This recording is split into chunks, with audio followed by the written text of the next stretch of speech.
Designers need to become business-minded. If we don't, we will become irrelevant. 8 years of pattern recognition, of hiring designers, suggests to me that this is not obvious to us yet, and it really, really, really should be. Our survival, our industry's survival, the design industry's survival, depends on us understanding this concept. Michael Beirut is a hero in these parts. I mean, AIGA, this is Michael Beirut is what it's all about, right? He's a design savant. For many decades, he's designed work for the New York Times, MIT Media Lab, the Billboard magazine, for Hillary Clinton's campaign. He's renowned. And his work captures the imagination. And this past year, he puts out this book. And it's a really good book. Has anyone here read How To? Great, a few hands go up. It's a really good book, you should get it. But here's this renowned, amazing designer who picks a really peculiar title for his book. How to use graphic design to sell things, explain things, make things look better, make people laugh, make people cry, and every once in a while change the world. That's the title of his book. I love the title of the book. As designers in the design community, the thing that I've seen, I've been designing now for 14 years, and the thing that I see is we index really, really highly on changing the world. That's the stuff we love talking about, right? That's why we get into design in the first place. That's what makes design so special, being able to use our craft, our tools, and our mindset to create products that change the world. But I'd like to suggest that the word sell, it's no mistake that the word sell comes before all of these things. Our ability to sell, that's the primal part of design. And we'll go through some of the masters and their thoughts around selling in design here in a second. But I decided to reach out to Michael, and I really wanted to know, this guy, not necessarily known for selling things, but known for creating these amazing pieces of art almost. And I wanted to ask him, and I did ask him, how did you know to start the title of your book with the word sell? It almost feels a little crass. It even feels a little crass, standing here at AIGA, this prestigious graphic design conference, and I'm talking about money and business and selling. It feels a little weird. It's my first time speaking here, but it feels a little bit weird. I feel a little bit out of place. But this is an imminent conversation. I promise you, we are way ahead of the curve. In about a year and a half from now, I think this will be the topic being discussed, business and design. Anyway, I reached out to Michael and I said, how did you know to use the word sell in your book title? And I tweeted him, and you guys can Google the tweet, but I love his response. He said, I figured I'd start with the obvious one. It's not obvious. It's just not obvious. But of course, to him, he's been doing it for so long, he's a master. It is obvious. With experience, it becomes obvious. That takes time. It's not something we're taught in schools. It's definitely not something we celebrate at work. We don't celebrate talking about business.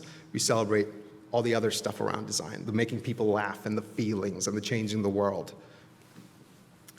This other quote, I came across this quote 5 or 6 years ago. I read a lot of books and I love quotes.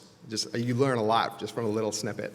Anything that won't sell, I don't want to invent. Its sale is proof of utility, and utility is success. Thomas Edison. A man who could have invented anything, it seems, right? Decided to focus his energy, his life's work, the body of everything he created on delivering utility. That's what he was all about, delivering utility.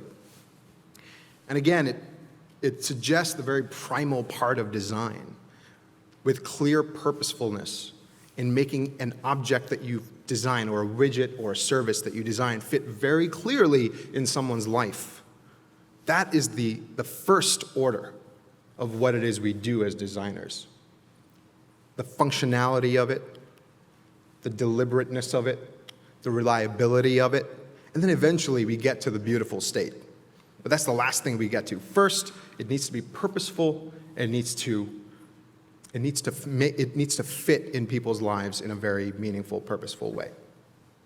I did a video series, and I'm going to play a couple of videos from the video series. The video series is called High Resolution. Unlikely that anyone here has watched it, but if you have, raise your hands. Have you guys heard of high resolution? Literally 3 hands. Amazing. So I'm getting a new audience here. I did this video series with a friend of mine, Jared Arandu, also a fantastic designer. And we sat down with 25 masters of the design industry. You can go to youtube.com/higher resolution. You can look at all 25 episodes. John Maeda is one of the people that we spoke to. And every guest that we spoke to on the series, we opened with exactly the same question. What's one thing about design that's clear to you that isn't clear to other people? And almost every guest gave us a very verbose, thorough answer. But not John. John gave us a very quick answer, and we weren't expecting it. I'm going to play his answer for you, and then we're going to talk about it a little bit. John, it's great to have you. Glad to be here. So the first question, what's one thing about design that's clear to you that is not so clear to other people? Design's about the customer, not just the user. Design's always been about selling things, even back to the era of the Bauhaus. But somehow design became disconnected from its capitalistic sort of frame. Okay. Design is about the customer, not just the user. Design has always been about selling things. Throughout High Resolution, as we filmed these episodes, I learned to look for the simple ideas. And we went deep on data, we went deep on customer journeys, we went deep on business, creating teams, hiring, that sort of thing. We spread the gamut of everything we come to think of when we think about design. But I looked for the simple ideas. Daniel Burka, in his episode, he talks about design being the scientific method of a business, and I love that framing. But it's a simple idea, very easy to overlook. Gentry Underwood talks about naive obviousness. And then John Maeda comes around and says, design is about the customer, not the user.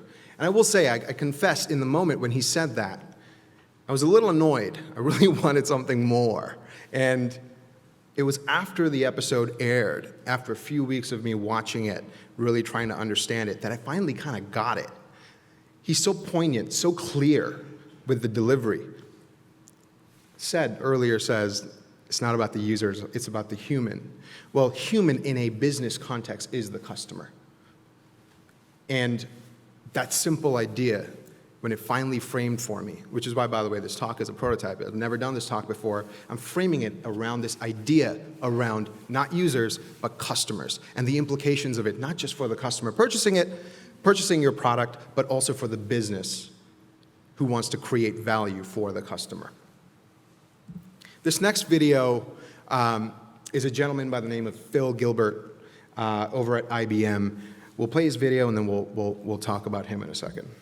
And I think is practiced in most places, is it's practiced as an other. It's practiced as design, capital D. And that almost precludes, to some degree, design ever actually having a seat at the business table. It's too often not positioned as a business thing. It's positioned as a design thing. Because if you don't have a seat at that business table over long periods of time, I'm talking decades, your influence will wane because there are other things that will take top of mind. Design is too often not positioned as a business thing. Now, this is coming from a man at IBM who leads a team of many thousands of designers. 4 years ago, IBM wasn't even thinking about design the way they do think about design today.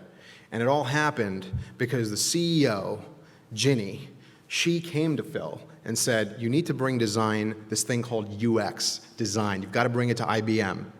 And Phil, an experienced entrepreneur and an experienced designer, takes the lead on bringing design to IBM, not by designing beautiful experiences, but by showing the change in sales and NPS scores and customer satisfaction and return customers.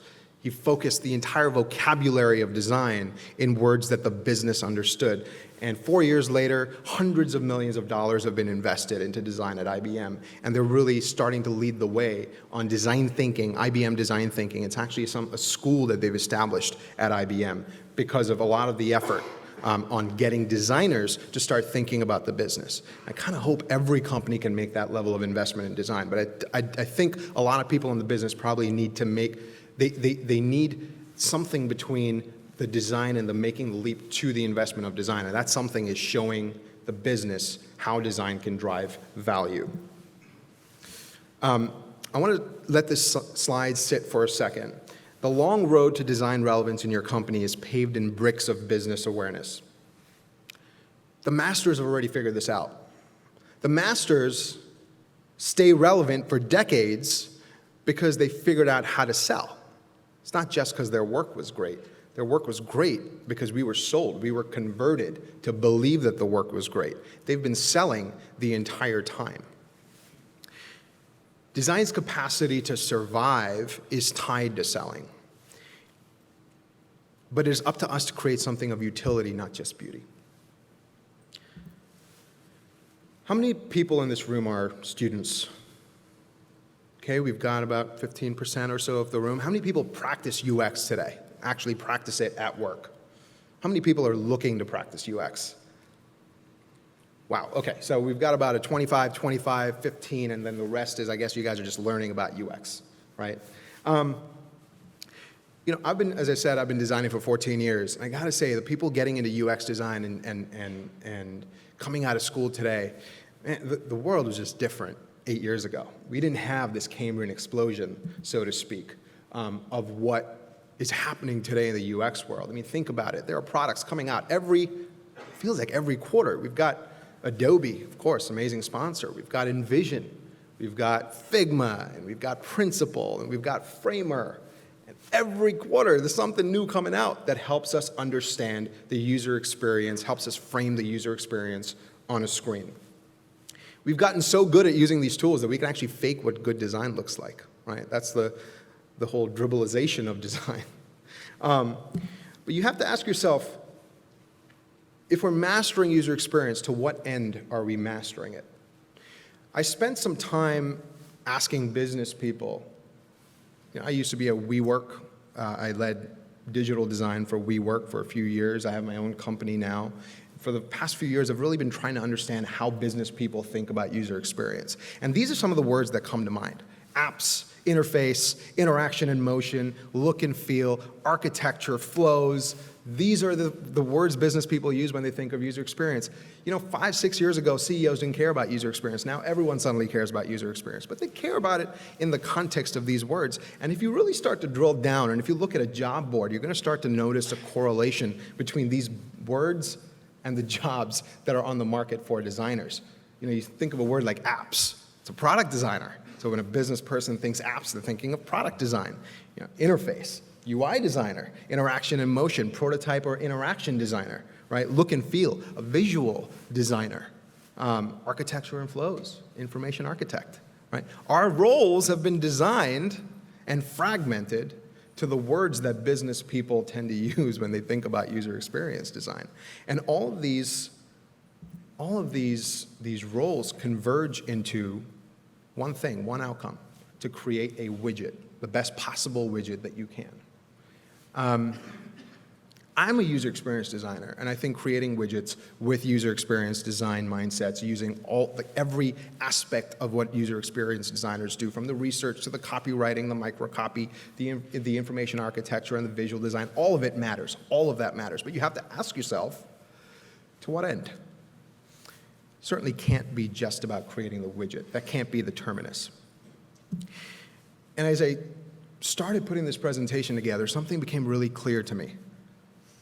A user seems, the word user seems like a few layers abstracted from what actually matters, which is the customer. The customer is how businesses think about human beings. When you think of a user, you're thinking about someone using your product, but there's an entirely different set of preconditions that lead to someone deciding to download or buy your product. That's the human aspect of it. That's where the real innovation needs to happen, and that's the big opportunity for design. And it's just become clear to me that all of these roles that we've fragmented away from what design is has caused us to layer away, to abstract away the human being behind it. Because when I'm a motion designer, I'm thinking about motion. I'm not thinking about the customer. When I'm thinking about flows, I'm thinking about flows. I'm not thinking about the customer. And so I think the real problem is that specialized roles in design are a roadblock to business progress, and roadblocks will always be diminished to near irrelevance. Jared Spool has a great article where he talks about the role of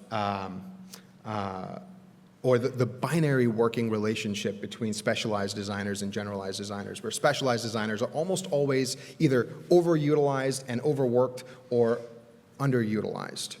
And businesses tend to think of you as a loss when you're underutilized, when you're not being used in the design process because of your specialty is not being beckoned for a specific part of the design process. You are a cost center to the business. And so I'm going to skip through this real quick. And so what we want to impose on you is that generalized design skills. That's the new breed of designer that we need. Not a motion designer, but a general user experience and customer experience designer. That's what brings us closer to the customer, and that's what brings us closer to the business. And I'll explain how. User experience design, one small subset of the customer experience. Almost every other subset in the customer experience is business related. It is not design related. Finance, sales, operations, support, these are not design fields. And by no means will these ever be under the auspices of design. Design is not going to lead business strategy and pricing. They're not going to lead the support center. It's just not going to happen. So the real art then is for design to forge, or designers to forge, an intentional and specific customer experience through diplomacy across the business, for us to speak the language of the business. As I said earlier, the customer experience precedes the user experience. It is our job as designers to use what we know about design to set the stage for what people will experience in our products, and then to use user experience to resolve the stage that we set in the first place. Some of the words that business people use when they think about the customer: value created, value transferred, pricing, margins, time, conversions. This is the vocabulary we should be designing in. These are the words we should be using inside of companies. If you want businesses to care and invest in design, these are the words they care about. But of course, if we kind of take ourselves out of the situation, we think about the business side, there's the flip side to the business side, which is the customer side. Everything the customer is asking, all the questions that they're asking before they ever experience your user experience and use your product. You know, is this for me? Can I afford this? What else is there? Do I really need this now? Our job as design is to use that diplomacy in the business to influence the answers to these questions. It's not to determine them, but certainly to influence them. I promise you I'm going to run through this very quickly now. Simple order of operations. I'm just going to read slide by slide because I'm not going to be able to improvise better than what I've written on these slides. Design's relevance to a business is a direct correlation to the value transfer from the customer to the business. Money transfer. Money's never going to go out of style, guys. It's not crass. It's good. You make money, you finance design. You don't make money, design becomes irrelevant. Money is tied to this. The numbers are tied to design. Being able to sell is tied to design. The customers are more likely to transfer value when your company thinks about the entire customer experience, not just the product experience. The customer experience cannot be deliberately designed without an upfront understanding of the business and people who run it. Our job as designers for the next few decades will be to learn the business language, to understand business people, to partner with them, and to use the design mindset to drive differentiated outcomes for our customer and to drive value that way. Not creating the beautiful thing, not creating widgets. It's tying these relationships inside of the company so that the customer experience can be changed, not just the product flow. You'll know you're doing your job when your customers love to buy your product. When your customer buys your product, your company makes money. This is all part of the order of operations. And this is the last slide now. And when your company makes money, all your diplomatic work comes home to roost. More money is invested into design, and design's influence grows. But ultimately, of course, why do we do that? Why is that important? Because when design's influence grows, your customer wins. That's all God said.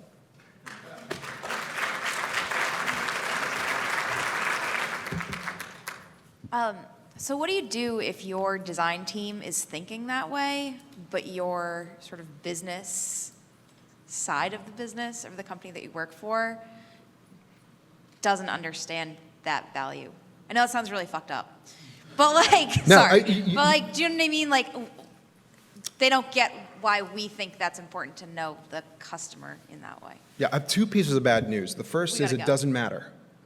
Okay. The first piece is it doesn't matter that the business does not know that. Of course the business does not know that. The designers don't know that. And that's the second piece of bad news. And if the designers do know that, there's a really simple way of showing the business reliably that design's value is to the business, not just to create widgets, which is being able to drive numbers.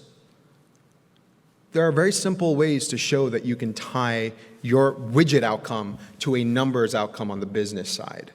It requires that we reach across the aisle and that we talk to people on the business side. Otherwise, they don't know what we do. It's a lot simpler than you think, but it also doesn't matter. The business people don't care. They'll sell either way, with or without us. We need the business more than the business needs us, to be completely honest with you. And that'll flip. It'll flip soon enough. We're just not there yet. A couple years ago, there was a quiz going around that was like, choose A or B. It was two layouts of like a checkout page for a website. Choose, as a designer, which one do you think had a higher conversion rate, A or B? Yeah. And then you'd choose. Often I was wrong because you choose the one that objectively or subjectively looked better Yeah. or was better designed. But the uglier one converted higher. Yeah. Is the uglier one still good design? Yes. Because beauty is the last order of what design is. This is a very good question and a very important question.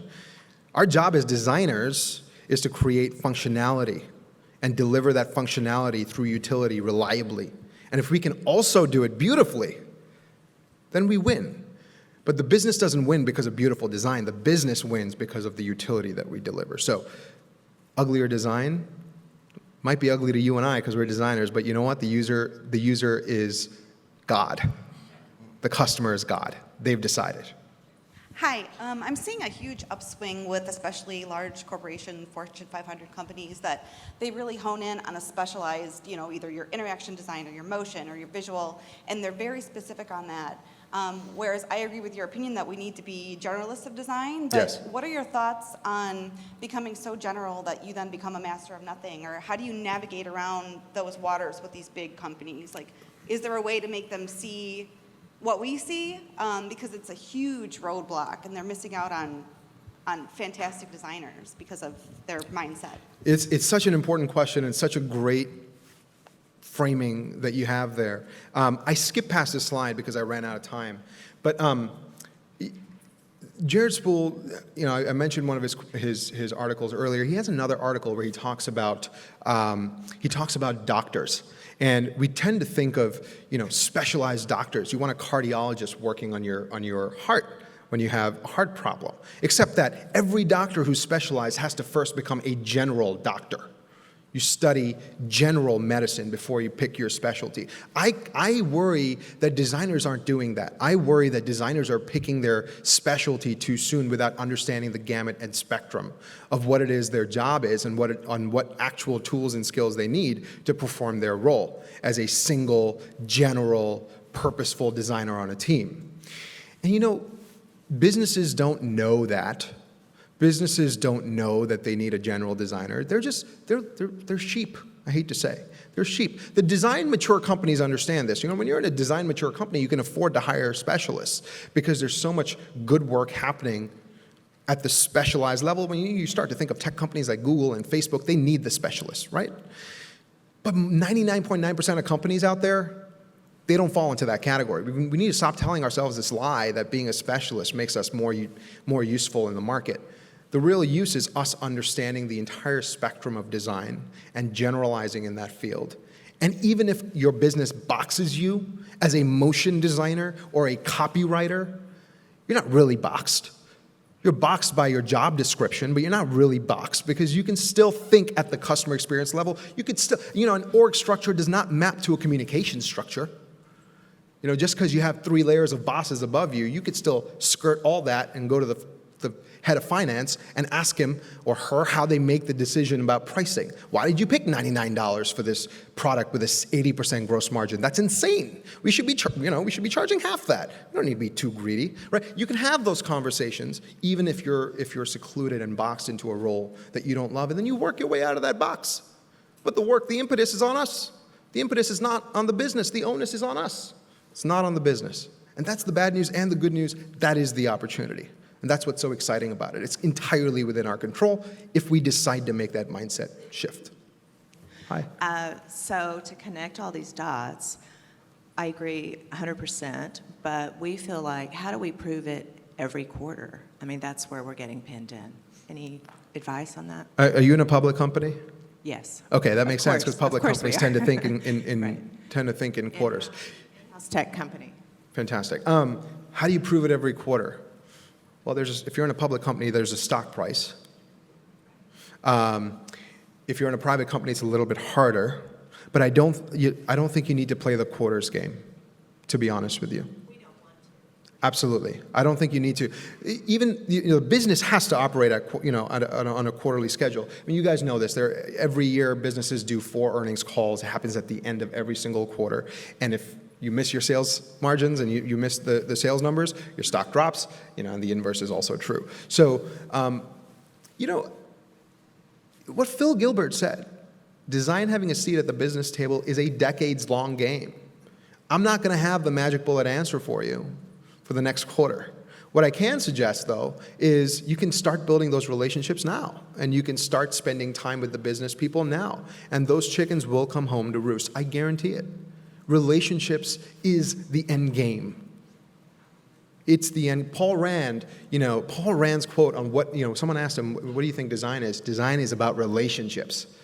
Our relationship to a product, a person's relationship to another person, a company's relationship to its competitor. Design is about relationships. So we need to focus at the relationship level, and it's not going to happen next quarter. And if your business wants you to prove in the next 3 months that design is a valuable asset and a competitive advantage to the company, they're out of their mind. And they're wrong. It's not possible. It's just not possible. And I would urge you to maybe leave. Maybe. But that's such a great question. Thank you. I don't want to take up any more time. I'm way over time here. Everyone, let's give Bobby a round. Thank you.